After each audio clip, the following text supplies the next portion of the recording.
Joining us now is the White House Deputy National Security Advisor, Tony Blinken. Mr. Blinken, you heard the Prime Minister. He says no way, no how, as long as Hamas is involved. So where do you go from here? Bob, first of all, we've been leading through Secretary Kerry an effort to bring the parties together to see if we could get to a peace agreement. They've made significant progress, but they also are at a point where each side has to make very, very tough decisions, and thus far they're not prepared to make them.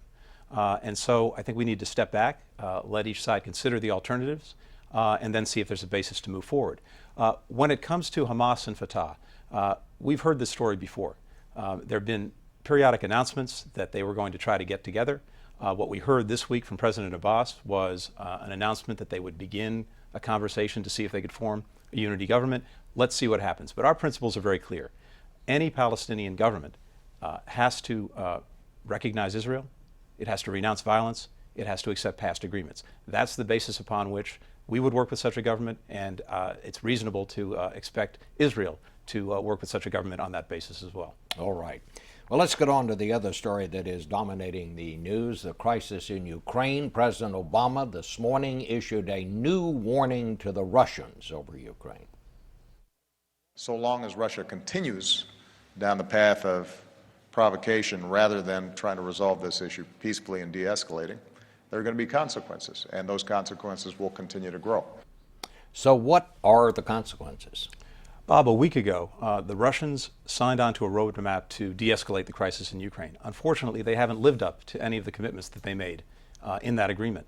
And so on Friday, even though he was in Asia, the president convened a call with all of the senior European leaders, and they agreed that starting this week, we would exert additional pressure on Russia through sanctions, and that'll begin to roll out as early as tomorrow.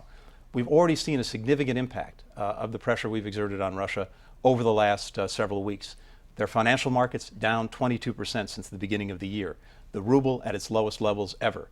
Foreign investment sitting on the fence, and growth being in great jeopardy. But here's the thing. None of that has worked so far. Why do you think it's going to work now? President Putin has to make a fundamental choice. He had a compact with his people, and the compact is this: I'll deliver economic growth for you if you remain politically complacent. The growth started to dry up at the beginning of the year, and then this crisis hit, and through Putin's actions, he's isolated Russia, isolated his economy. The steps we'll take will further that. That's not where we want to go, but unfortunately it's where we have to go, given what he's done. That means that the compact he has with his people is in great jeopardy. He has to make a very hard choice. He can either continue to do what he's doing in Ukraine, or pull back, engage in a diplomatic process, and take some of that pressure off. Our European allies are going to have to make some hard choices too. Do you have assurance that they are with the United States on this? As a result of President Obama's leadership, yes. He has been in constant communication with our European allies, again, even from Asia.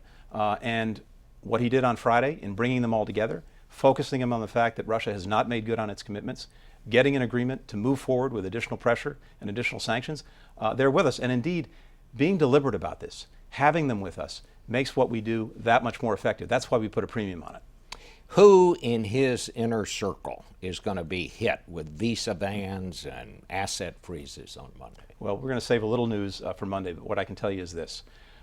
We will be looking to designate people who are in his inner circle, who have a significant impact on the Russian economy. We'll be looking to designate companies that they and other inner circle people control. We'll be looking at taking steps as well with regard to high technology exports to their defense industry. All of this together is going to have an impact. All right. Thank you so much.